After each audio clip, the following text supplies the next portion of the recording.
Welcome back to Wooden Sticks. Thanks for tuning in and finding us here on the Talk North podcast platform. Looking forward to a little baseball talk and a little hockey talk today with a dear friend of mine, Audra Martin, who you all know from covering both the Wild and the Twins now for a decade. Right now, she's doing the Twins TV thing. She's entrenched in a season full of ups and downs, and certainly lately more downs than ups. And a huge part of our Wild coverage for years, and does such an awesome job on both the pre and post game.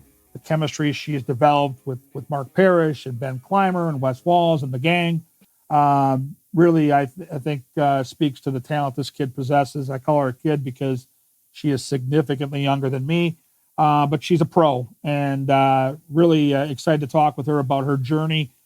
She's from Chicago, but she's been to all different parts of the country. And so we're going to get to figure out exactly where she's been and how it all set her up for this spot here in Minnesota. And we're going to find out if this is going to be home for her. I have a feeling it's going to be. We've been friends for many years, but maybe she'll give us the official update today on the show. So Audra Martin today, everything Wild and Twins and kind of anything in between, and maybe a little Chicago talk as well. So we're going to get to that real quickly here on the show. Before we get to Audra, though, as always, there would be no podcast without the people that are our partners, and that starts with my dear friend John Schweitz and Minnesota Masonic Charities. Today, I want to talk a little bit about the Minnesota Masonic Charities. When you think about the Masons, I get it. You think about the funny hats, those pancake breakfasts, which are phenomenal. My dear friend John Schweitz and I have chatted about this, and it's so much more than that. They've got the Masonic home over in Bloomington. They've got the hospital for the children over at the U of M. They are the largest fraternal organization in terms of charitable needs in our country, and they deserve a ton of recognition. So thank you, Minnesota Masonic Charities, for all you do and for supporting us over here at Talk North, and a special thanks to my good friend John Schweitz. Also want to thank the good people that take it outdoors. And I think of my dear friend Greg Redrood, who uses these services all the time on X Maps and on X Fish. Have you ever driven past a piece of land and wondered who owns that? Or maybe you need to know exactly where a property line runs. That's where Onyx Hunt comes in. And it's not just for hunters. There are folks using Onyx for their jobs every day throughout the country, from farmers and ranchers mapping out their fields, wildland firefighters navigating rough terrain, to construction workers needing to know who owns what property. This app offers something for everyone. If you need the best land ownership maps, aerial imagery, and property boundaries in your pocket, Onyx Hunt is the tool for the job. Try it free for 7 days. Download Onyx Hunt in the app or Google Play Store, or visit onyxmaps.com/hunt to get started. And I'd be remiss if I didn't bring up our great partners over at Lexus in Maplewood and Wayzata. Hey, Rosie here for Lexus of Wayzata and Lexus of Maplewood. If you're in the market for a new luxury vehicle, look no further than my good friend Charlie Swanson at Lexus. Whether you're on the west or the east side of the Twin Cities, they have got you covered with two great locations, Lexus of Wayzata and Lexus of Maplewood. Check out the all-new Lexus TX, a spacious SUV with 3 rows of seating and plenty of room for all your gear. Head over to lexusofwayzata.com or lexusofmaplewood.com for details and to find your next ride today.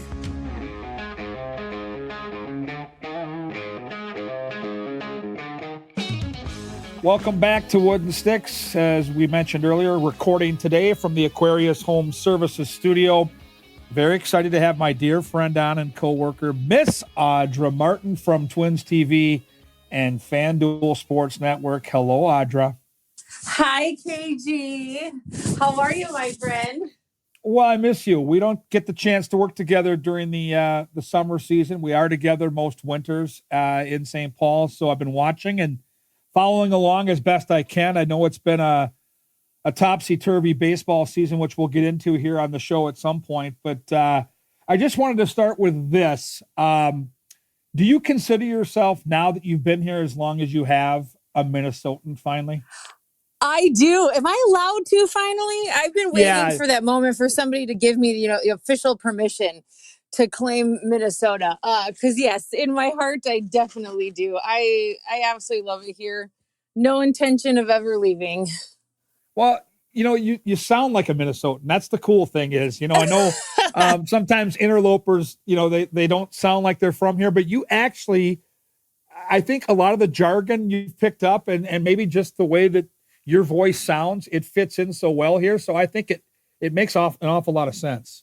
Well, thank you. I appreciate it. A lot of that probably is just my Chicago roots too. Right. When I get fired up about something, that Chicago definitely comes out. And so I appreciate you saying that. That makes me even feel even better about my claimed Minnesotan persona. Well, you're a now. Midwest So thank girl. you. And, Yes, I am.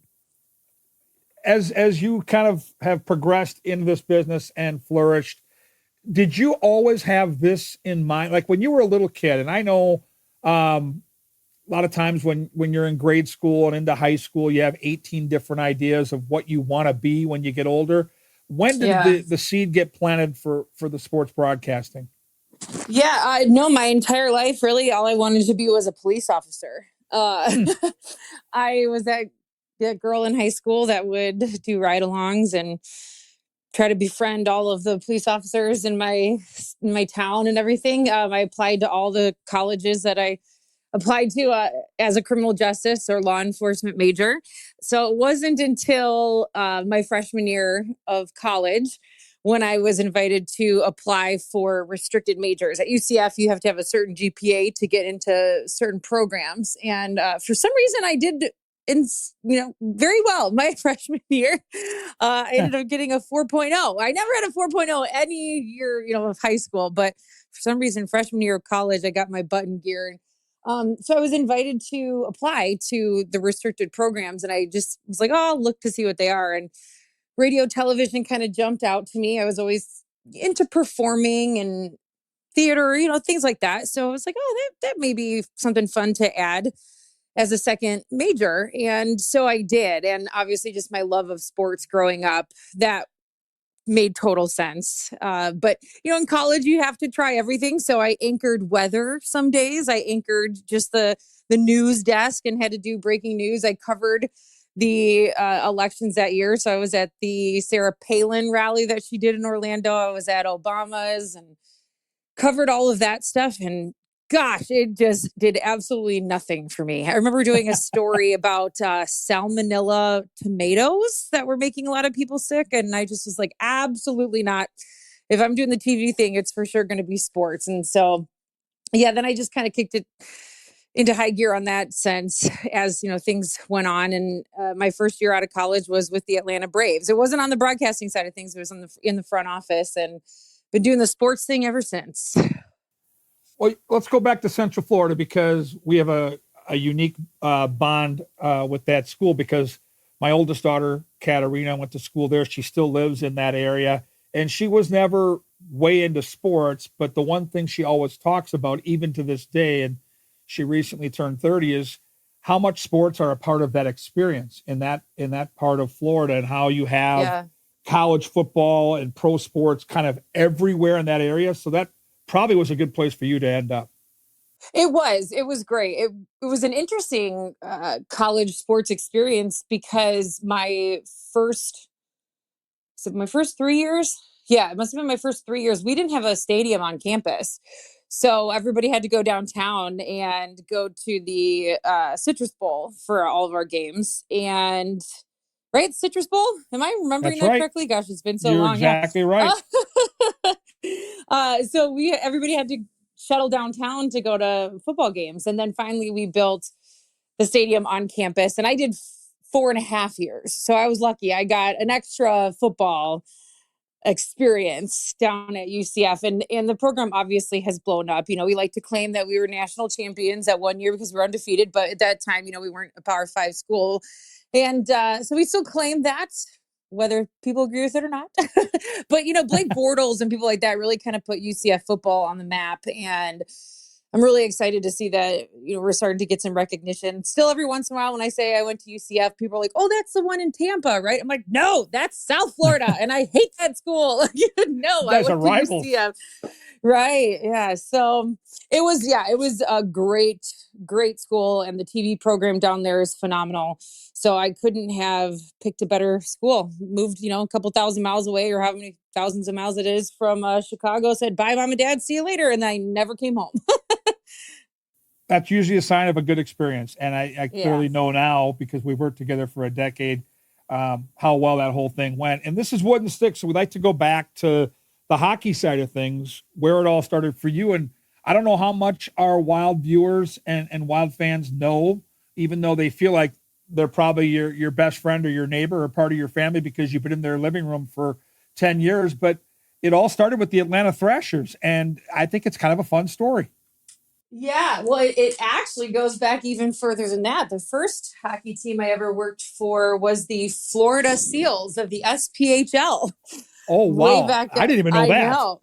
Yes, yeah. That was my first taste of working in hockey, and it was awesome. I totally fell in love with the sport more than I already loved the sport. I grew up in Chicago, so I watched Blackhawks games, and Mighty Ducks 2 is still my all-time favorite movie.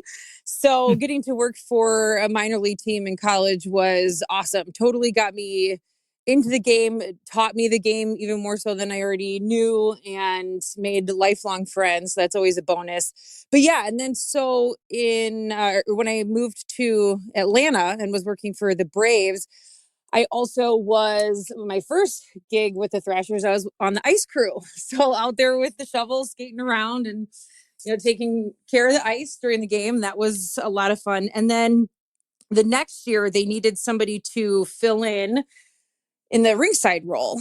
And I, had some experience in broadcasting. It was my degree and such. And it was the perfect first step. It wasn't too much. It was, I think I did maybe 10, 12 games, and I would do some feature stories like their casino night and the hospital visits and things like that, and do those features for Fox Sports South. And it was a dream come true. It was such a good first step to just, getting your feet wet, learning the business a little bit. And then unfortunately, the team moved to Winnipeg. And I remember offering to go because back then we were coming up with all these ideas of how we could use social media to our advantage and do, pregame reports and the lineups and things like that, posting that kind of thing throughout the day to get people and, get traffic to our website and to social media. And that was how many years ago? So that wasn't even a thing. We were so excited that we were going to be the first team to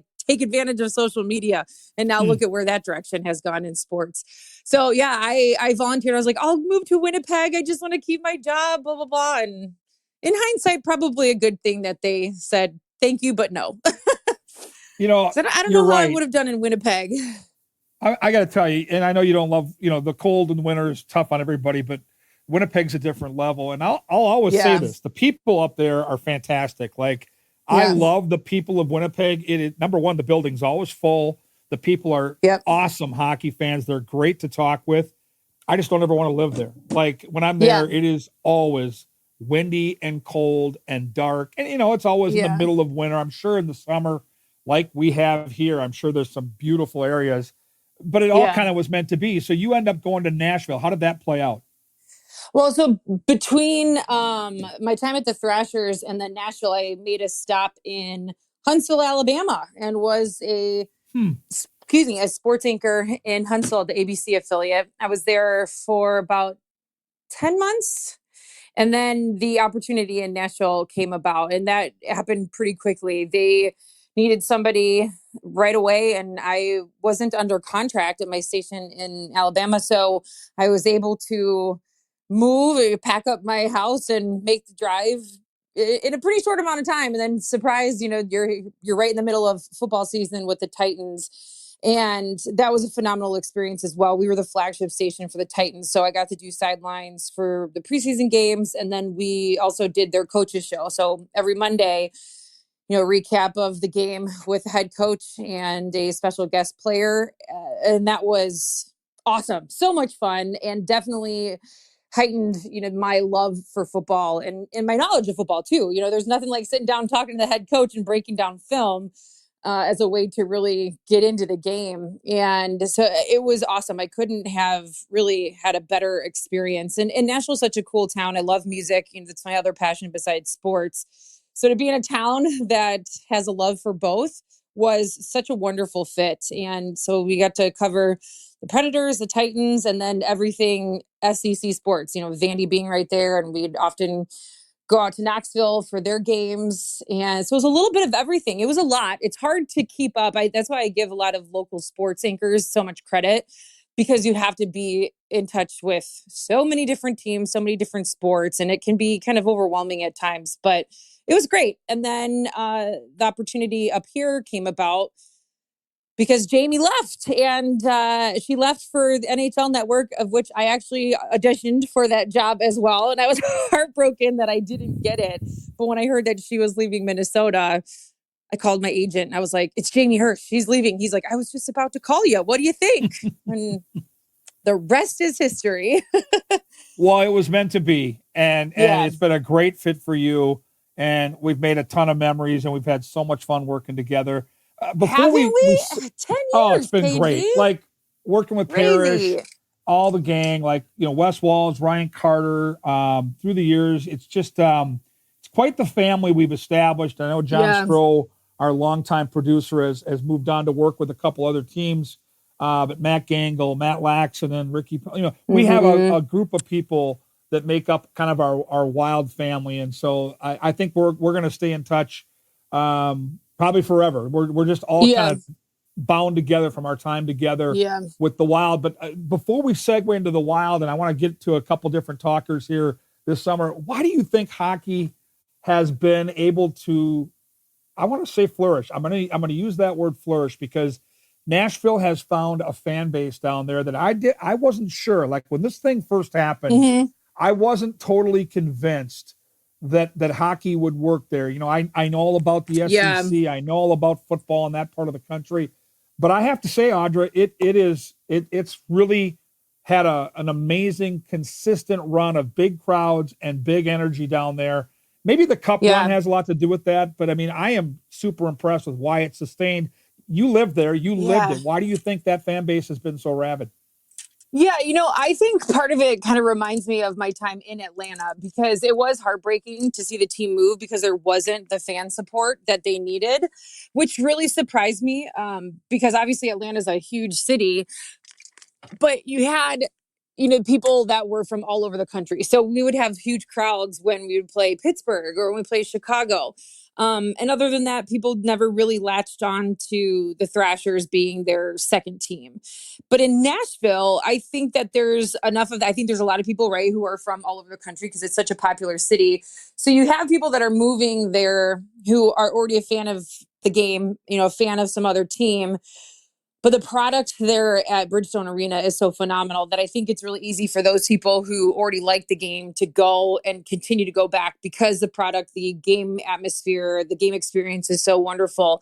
And then you have the people who maybe weren't a hockey fan. And because it is kind of a social thing to do, I think people end up going once and you get hooked. And that was what I experienced in Atlanta when I would work games. We were given tickets for every game to hand out to people, to give to our friends or family.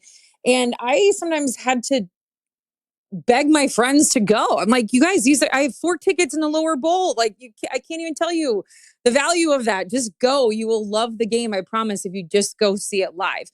And I had a couple friends who took me up on it, and I was exactly right. They went to one game and they were hooked. And so I think you have a little bit of that mix in Nashville, where you have the people who already love the game, and then mixed with the people who, are going maybe just to check it out and fall in love with it again. Because, and I think you can agree with me, KG, the Preds do a really good job of the like fan interaction and the game experience to reach out to those people who maybe grew up in the South and didn't grow up around the game.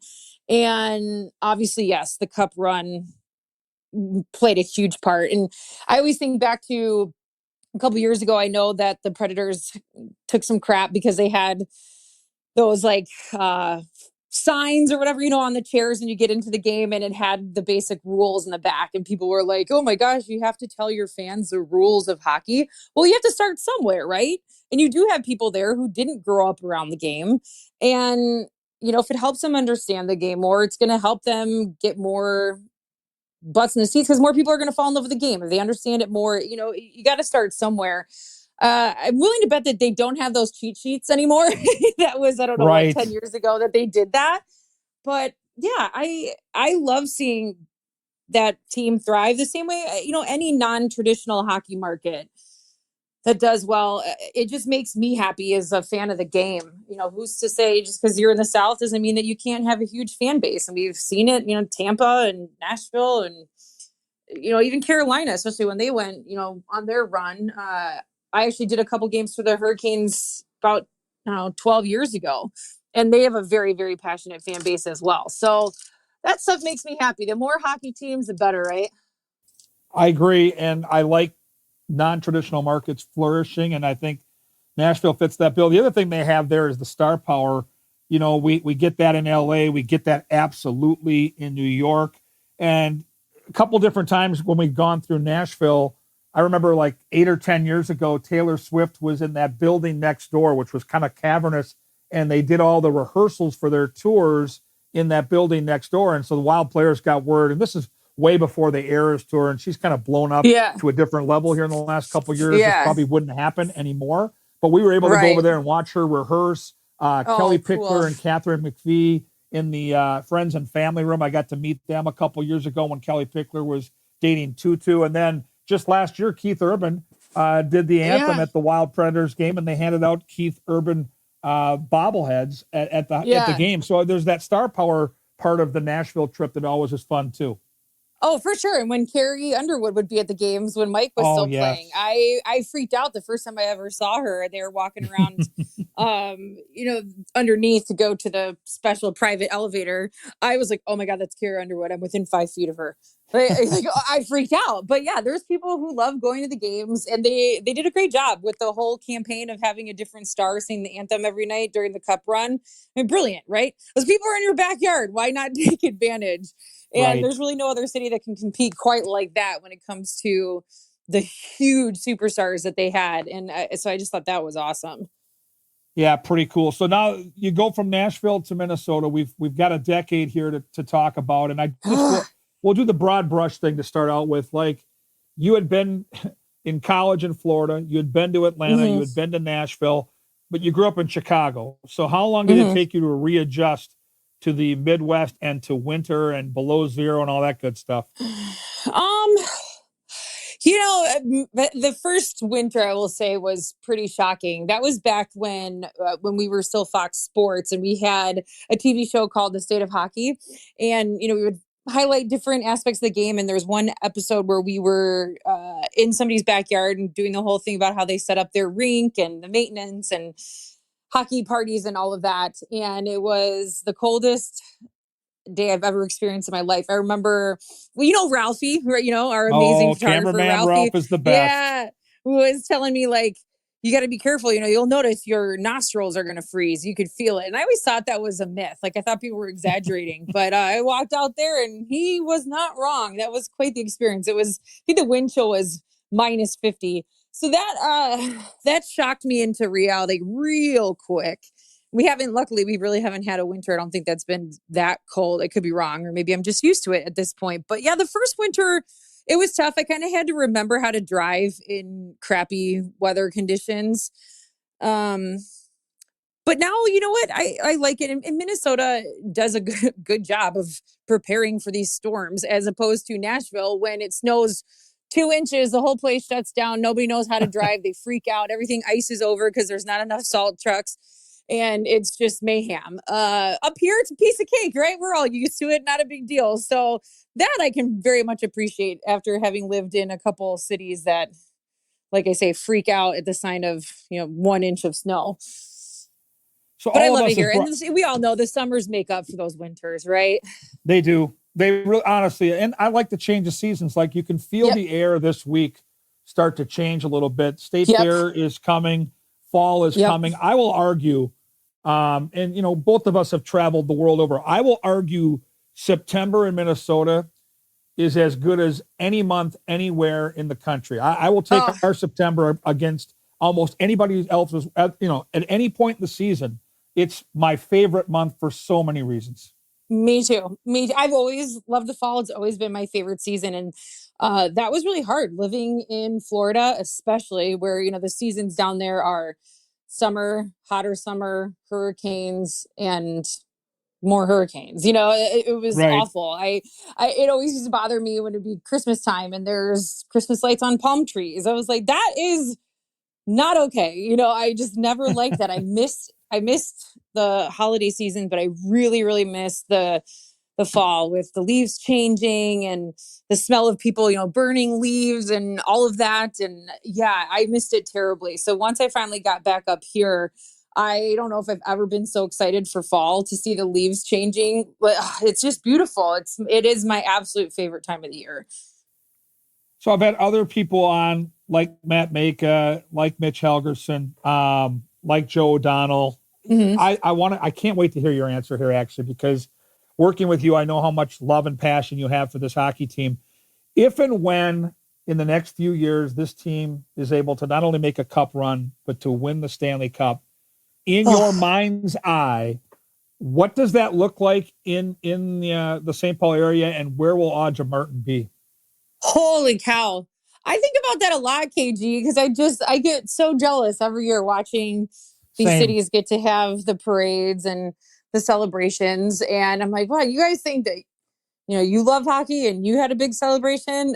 Imagine that in the state of hockey. I mean, it would just be insanity in the absolute best way possible. And I hope that I am right in the thick of things. Maybe I'll be lucky enough to be on one of the buses, doing some interviews for the parade coverage. Yes. That would be incredible. I'll take wherever I can get. I'll take it if it means being able to celebrate a cup here in Minnesota. I literally have goosebumps right now. Just the thought of that potentially happening. The state certainly deserves it. And I think we would show the rest of the league, what's really up when it comes to celebrating a cup, because it's the state of hockey. Come on. It's going to be awesome. And hopefully we do get to see that sooner rather than later, KG. Well, if it's going to happen, their young guys are going to have to take a big step forward. And the cool thing with what Bill Guerin has assembled right now with our favorite hockey team is they've got a great pipeline. They've got a depth of talent, and they've got young rising stars. So we know who Matt Boldy is. We know who Kirill is. We know who Brock Faber is. But there's a new wave of young talent that we're waiting to see play this year for the Wild. And I'll list the guys that excite me, and maybe one of these will catch your eye. Of course, I'm going to start with the goalie. We've been waiting to see Jesper Ballstedt get his chance. It feels like he's going to be given a chance this year. Of course, Steve Boyum, we got a little taste of that last year. He's still a teenager, but he's got all kinds of potential. Then Juracek. People keep talking about the draft and how the Wild didn't get better on draft night. And I was really upset on draft night because I had people tweeting at me saying the Wild didn't get better because they didn't have a pick. I'm like, well, wait a minute. They gave up their pick to get a guy that's got all kinds of talent and just happened to get hurt at the end of last year. So Juracek is on that list. Liam Ogren is on that list. We've seen a little bit of what he can do, and he's part of that deal that brought Brock Faber along with him in the Kevin Fiala deal. And then Danila Yurov over from Russia. So those are 5 guys. And if you only could pick one guy to break out this year, who would be your pick? Well, I was going to go just because I love you, and I love goaltenders, right? I was going to go with Jesper, but you know what? I like your last mention there, Yurov, because he was in New York at Yankee Stadium when I was in New York with the Twins. And I thought I was hallucinating at first. I was like, what the heck? And then he was being followed around by cameras. And I saw that one of the camera guys had a Wild hat on. And I was like, okay, good. I'm not hallucinating. But I was so confused. I was like, what is going on here? And come to find out, they were filming one of their episodes, Becoming Wild, I think is what they were doing. And so it was really fun to watch him interact with some of the players and the coaches and Dustin Morse, fantastic human being, showing him all around. And kind of, showing him the ropes of what baseball is like, and what better place to, I guess, get that Right. experience than Yankee Stadium. My gosh. But I guess he was up there training, and so they took advantage. And so I said hello, quickly. And so now I'm kind of rooting for him, just because I was like, all right, that baseball, it was just such a surprise. I had no idea that they were doing it. And, so, I'm going to go with that, because I got the special baseball connection now with him, and I don't know, but I think all of them.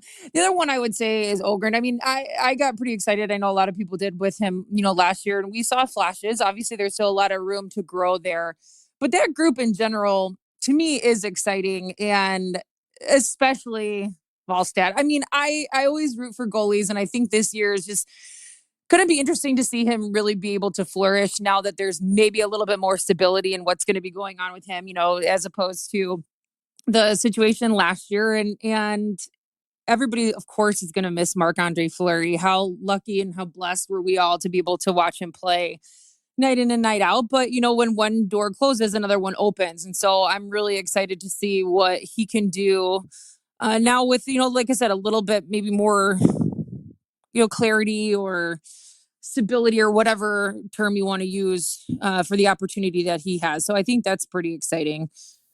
I'm glad you brought Fleury up, because I don't know if we could ever totally quantify the ripple effects from him being a part of this organization. And it was a small window of time in terms of his career, Audra. But if you look at specifically the impact he had on Philip Gustafson, now the way that Gustafson trains off the ice, the way that he practices his mind and how he approaches the game and tries to have fun and embrace the pressure, all of that to me had a big influence from Marc-Andre Fleury. And so it's baton being passed on. The timing of this is super interesting, because now he will be asked to mentor a guy that kind of is lost in the woods like he was a couple years ago, not knowing what the future holds. And Volstad was put in a very tough spot, especially last year, because of all the injuries the Wild have had. He never had the team in front of him in Iowa to give them a chance to really have success. But now he's here. He's likely going to be given an opportunity,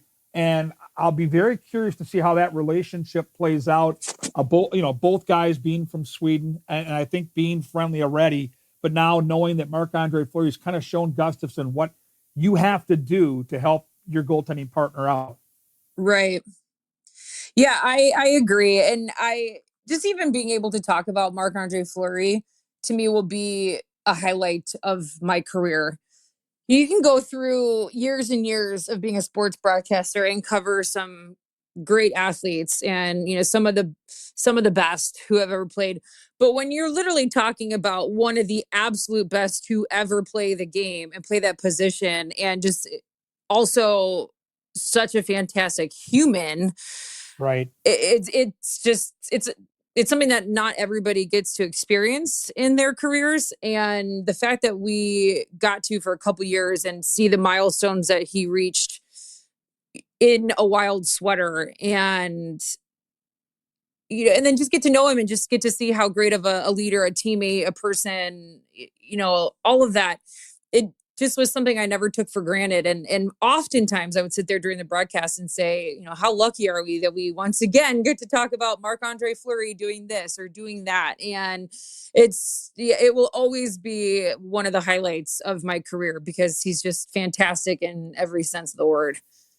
Yeah, it really, you said the right word there. All of us were very blessed to have that time in and around the Hall of Famer. And I don't think we'll ever forget it. He's just had an incredible impact on everybody around him. And I think, Billy Guerin has made a connection with him. And I think Marc-Andre and his family have made a connection with the Twin Cities, where we're likely going to see him around the team in some capacity for years to come. And that is awesome news for the Wild. But we have to somehow transition to Twins baseball, because you're in the heart of it.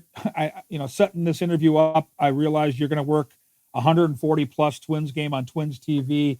And I don't know if people truly understand the role of reporter in all these sports, and how, you're entrenched with the team, with the manager, the coaching staff, and the emotion of that team and the ups and downs of that team. You have to be a part of it. And watching from afar, and we watch a lot of these games from the press box out at Canterbury Park at the racetrack. And Paul Allen and I both just have a love affair with you and have so much respect for your talent. So how have you navigated through a summer that's been filled with landmines? I mean, honestly. Yeah, it's been something. Yes, the team has not played and performed the way that anybody hoped and the way that a lot of people expected. It's always going to be a head scratcher to me why this team, with the players they had, just couldn't seem to make it work. But yeah, this summer has been unbelievable in so many ways. It's our first year over at MLB as opposed to FanDuel. So there's been changes there. And with that came the fact that I was going to be doing way more games than I ever have in the past. I've done about 110 to 113 games. Yeah. And then this year I'm looking at 140, and it's a lot. I mean, it is a lot. It's a learning curve for me in terms of having to balance, personal life and working that much because I just don't have very many days off. So the laundry piles up and suddenly I haven't, gotten to the dentist or the doctor in a year. And just things like that, just normal everyday life is hard to balance with that kind of workload. But at the same time, it does make my job in some ways easier because I'm there every day. I see and hear everything. So I am kind of the eyes and ears for the rest of the crew because, I'm in there the moment that the clubhouse opens, let's say it opens at 3:00 for a 6:40 game.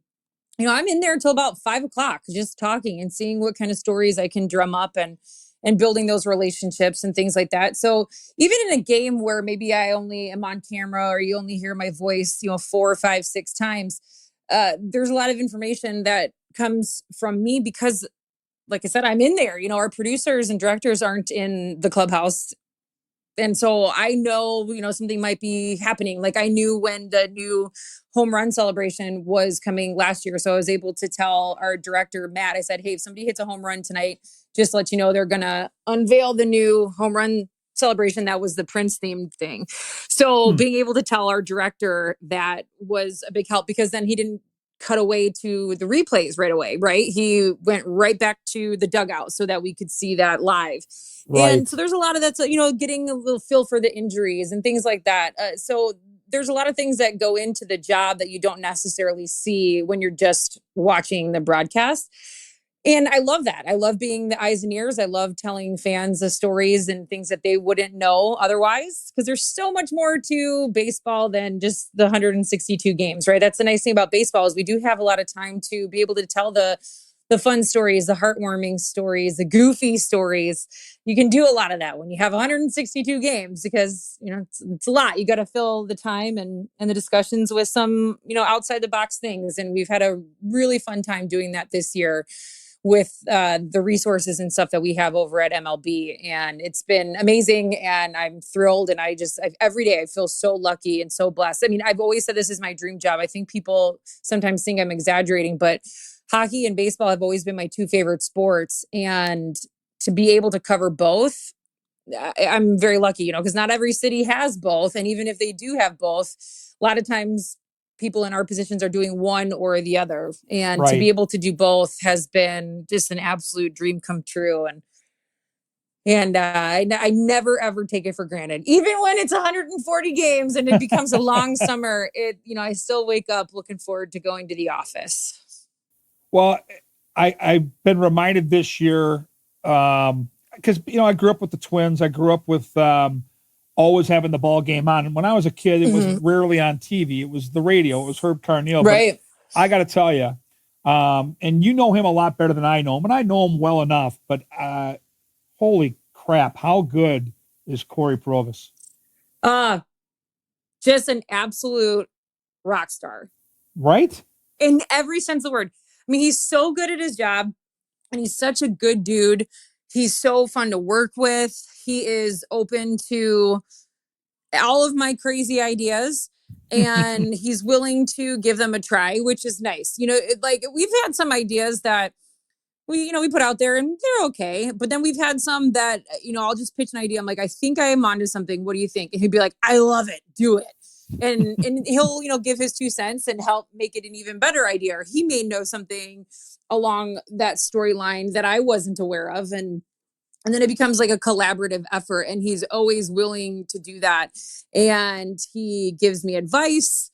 It's just been wonderful to work with him. And, and I loved working with Dick. So this is not anything against Dick, because my God, I mean, he's a legend in himself. And I learned so much from working with him. And I felt so lucky to be, with my first years working around him and guys like Bert Blyleven, legends Right. again. And when Jim Cott comes in and being able to talk baseball with somebody like Jim Cott, I mean, are you kidding? If you would have told me that 15, 20 years ago, I would have thought you were crazy.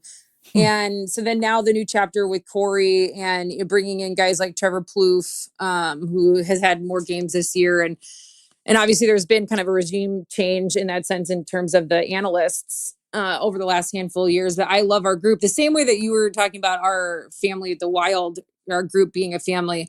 It's like that over on the Twin side of things too. And every analyst, brings something different. They all have different personalities. And so you never run into that risk of it getting stale or, hearing the same thing over and over again, because you have so many different perspectives. And I think that's such a blessing for the viewers, because, one day when you have Perk in there, you're going to get a little bit more of the insight on pitching and stuff. And then you have Justin, who can talk about hitting like nobody's business, one of the best. And so to have those different perspectives, I think Twins fans are very lucky. And I don't know. It's fun. It just makes it fun every day. It's fun. And you're the same. I know you're the same way with hockey. People ask me that about Wild pregame. I'm like, you're talking about three very different personalities between Wes, Ben, and Mark. And they keep me on my toes, right? Because they're all really different. I have to do my shows a little bit differently depending on who my analyst is. And that makes it fun. Again, it's never the same thing over and over again. It never gets stale and it never gets boring. So how lucky am I? I say that all the time. I pinch myself, because could not have dreamed this up any better. Well stated. Yeah, I feel the same way. It's quite the blessing to have these jobs, and if you love sports like you and I both do, to get to go to our office every day and have that office be a racetrack, a ballpark, a hockey arena, like it doesn't get any better. So the final segment here is called the Hat Trick Hot Seat. It's 3 questions to allow our listeners to kind of go behind the curtain and get to know Audra Martin at a different level. And this is the staple. I'm going to start with the staple question on the show, and our regular listeners know exactly where I'm going. And I can't wait to hear the answer, because I have no idea. I want to know the very first concert Audra Martin attended. I want to know who you went to see and what was the venue. Very first concert was In Sync at was it Rosemont back then? Yes, Rosemont Horizon, where DePaul played. Yes. Oh. Yep. It was In Sync, and it was when they were kind of still new-ish. And oh man, did that just light a fire in me, because I think I then saw them 4 or 5 more times. Other girls. Yep. Oh yeah. And I mean, I was that girl. My bedroom was covered in NSYNC posters, and I went and saw them. Like I said, 4 or 5 more times.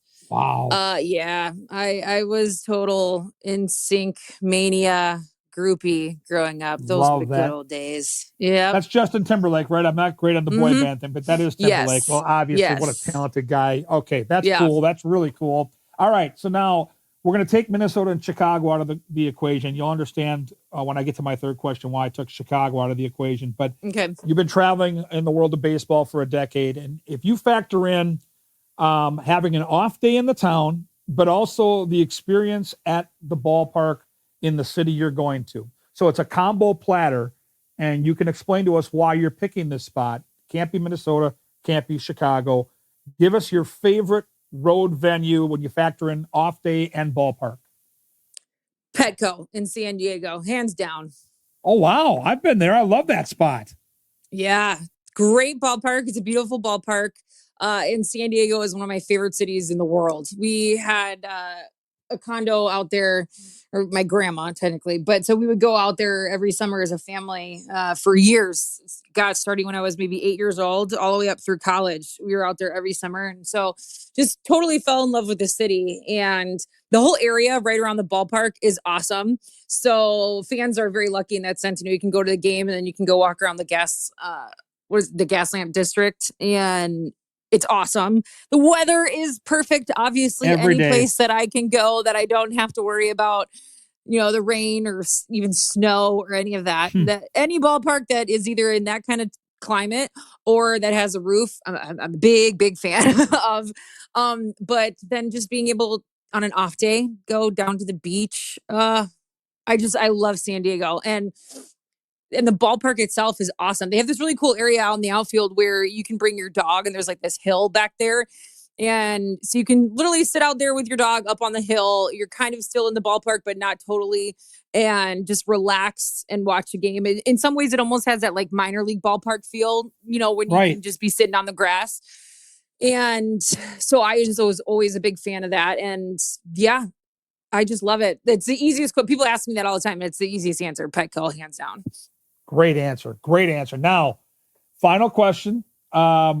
You got friends that are going to Chicago for the very first time, and they need your favorite restaurant tout in Chicago. And you and I are both foodies, so I can't wait to hear this. For me, it's Gino's East, and I'm a tourist, and I don't care. I love Gino's East, and I have to go there every time I have an off day in Chicago. But I'd be very curious if family or friends were going to Chicago, which place you would put them on. Oh gosh. See, I feel like I'm going to really suck with this answer because I haven't been there in so long that I know there's probably, all these new exciting, awesome restaurants. The first thing that I always say though is like, you have to have Chicago deep dish pizza. If you're going to be in Chicago, you have to. However, KG, it wouldn't be Gino's East. Lou Malnati's all the way, hands down. You and John Stroh, man. Come on. Yep. Not even close. No way. Yep. No. All right. Really? Yeah. No. Well, it's pizza. And honestly, you can't make a bad choice. Well, right. And I typically go Lou Malnati's, Giordano's, and then Gino's East. But that Gino's East crust, people either love it or hate it, right? It's just a little bit different. I love it so much. Yeah. Don't get me wrong. I just feel like you can't go wrong with deep dish pizza. But I grew up not too far from one of the first Lou Malnati's. So that was always a staple in the Martin household, and then now my parents will still send me them because you can ship them now, those coolers with dry ice. So every once in a while, my parents will send my boyfriend and I some good old Lou Malnati's, and it's just makes me feel like I'm at home. Well, that's the best tout you could make right there, because you gave them 3 great pizza spots. I've been to all 3, and I love all 3. And you're specifically right about the crust at Gino's East. It's a little more buttery. It's a little bit flakier, and it's different than the other 2. It is different. What gets me every time, and it's the tiebreaker for me, is I love sausage pizza. And if you love sausage pizza and you get frustrated at some places because not every bite has sausage, that will not happen at Gino's East, because when you order the deep dish pizza, there is a frisbee, a circular, every bite is sausage. Every bite, yeah. Oh, it is. I swear I'm getting hungry just talking about it. But we could go on forever, the 2 of us.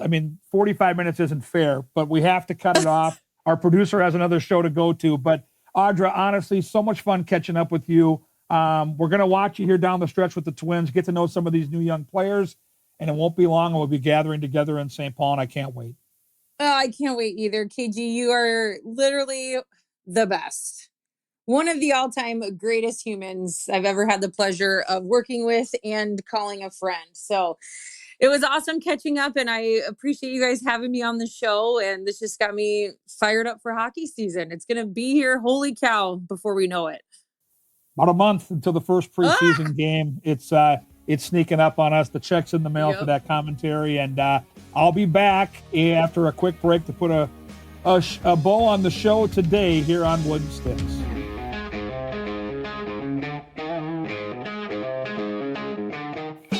All right, we're back to put a close on the show. We could have gone on for hours. Audra and I don't get to see each other enough in the summer. I'm out at Canterbury, and she's at the ballpark, and she's traveling. But when we get together in the winter, it's like we've never been apart. We've been close friends from day one. I've got so much respect for her as a coworker, but more as a human being. She's just fantastic. And I go back to one of the first years she had just moved here, and we used to do our work party at Mall of America. And, for all of us that worked at the time, it was Fox Sports North. We had kids at different ages. And at that time, my youngest daughter, Annika, didn't have a lot of kids in the group with all the families from our network that were her age, and didn't have a lot of people that wanted to go on rides with her. And I'll never forget it. Chrissy and I were at the Mall of America, and Audra took it upon herself, whether she, really wanted to or not. I mean, she spent the night taking Annika on all the rides, and, we got to just go along with and watch and enjoy our night. And it made a huge impact on Annika and that experience. In fact, we just celebrated my youngest daughter, Annika's 21st birthday this week, and we had a little chat about that. So Audra has always been a dear, dear friend. And so great to have her on today. And I didn't know all the things. I knew a lot of it, but I didn't know all of it. And what a journey it's been. And to have her on our team and to have her covering the Twins, we're very blessed. And I really thoroughly enjoyed catching up with her. And it gets me that much more excited to reconvene next month in St. Paul with my Wild family and start that process up again. And I can't wait to see if and when we get that Stanley Cup parade, how we're all going to take it in. I believe it's going to happen in the next few years. I think this 5-year window is legit, that this team can do it. And for folks like Audra and I, that we end up working a lot of the events around the team. There's a big gala every winter. We work together. We've worked the leadership summit together. We know all the people that you don't see on our broadcast that work at the offices that make this organization go. And I know what an impact it would have on all of their lives. And then for the fans who we interact with every night, whether it's on social media or at the rink, Audra and I both, I think, understand what a big deal that would be for all of us here that have followed this team from day one. So it's going to be awesome. And it was great to connect with her today. In the future, if you want to be a part of the show, we'd love to have new sponsors. Ping me on my X or Twitter account at Gorgamatic21. That's the same place if you want to make a recommendation for a guest that you'd like to hear from. And we're back next week with more compelling and fun hockey conversation right here on Wooden Sticks.